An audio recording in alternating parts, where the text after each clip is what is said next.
The scene in Connecticut it's kind of funny because we've been away for so long that I feel like we've all gotten a little bit detached from what's going on in our own state, and obviously we're trying to fix that and stay in with what's going on. There's bands that are coming up from our scene though. There's Boundaries, there's Idolize, there's No Highest Scene.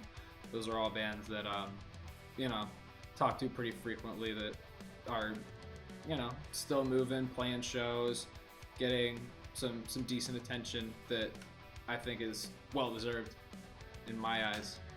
But as far as I can tell, the scene is still moving. It always will, and I mean it always has been. So I'd say there's been a lot of change in the music scene in Connecticut over the past couple of years. I remember 7-8 years ago, there'd be Webster shows, easily finding 30 local bands to play some big local festival, and now I don't see that quite as much anymore. I also noticed there's a lot of venues that have actually closed down the past couple of years. There's been Up All Night Collective in North Haven, there's been The Room in Brookfield, there's been Tuxedo Junction and Airlamars Theater in Danbury. Those venues have actually all closed down past couple of years, so support for music is not, I guess, the same as it used to be, but it's also very strong in other areas. Bands like Knock Loose have no trouble selling out shows in the area. There's a lot of support for that type of music now, and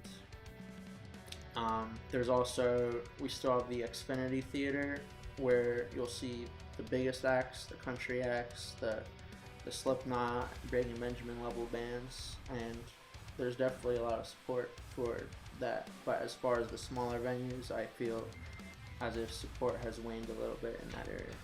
Yeah, I agree with that completely. I mean, yeah, we still have the Oakdale, we still have the Webster, we still have the Xfinity Theater. With Toad's Place, we have College Street Music Hall. College Street Music Hall, yeah. A lot of the larger venues seem to be doing well. They seem to, keep the machine running, no problem. They'll bring in,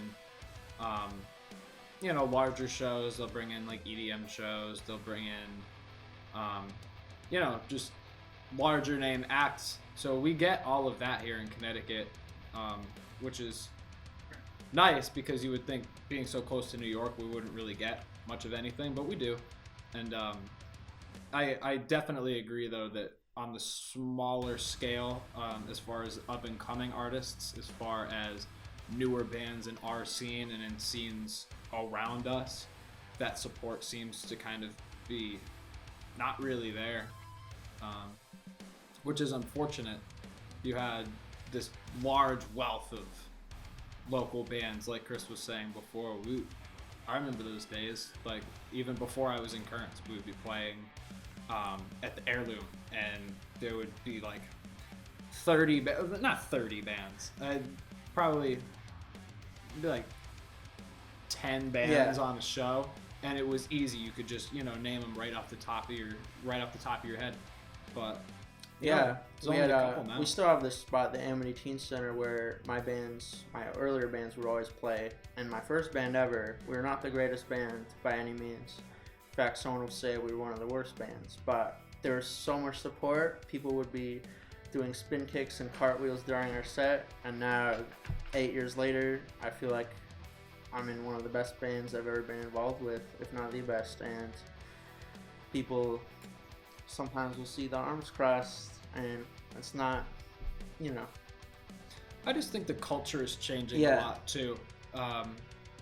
People are more, I don't think they're looking to go to local shows really. I think they're looking to go to bigger shows that have bigger production, that have bigger names. They're looking to have more of an experience as opposed to going to go check out some new band. So I think that's what makes it a little more difficult for smaller bands, and I would lump us in with that as well.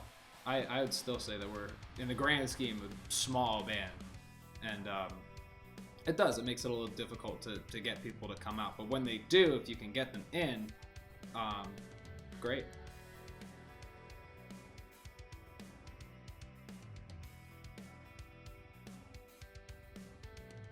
There's a good amount of new bands that we like and that we listen to on a regular basis. It's gonna sound kind of lame, but I listen to a lot of SharpTone bands. Just even if we weren't on the label, I think that a lot of the music that's coming from them and coming from artists that are associated with them are putting out some of my favorite music. Holding Absence being one of them, Loathe being another one. Love both those bands. I think they're great. Definitely, yeah. That's two. Those are two newer bands. That I think really enjoy.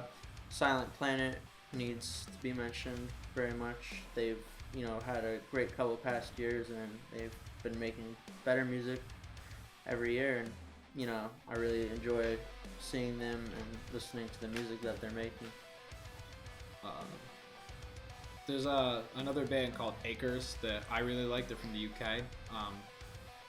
Very sad ambient band, but they're just something about the way that the songs are put together, something about just the way the whole band works. I just love it. I think it's fantastic.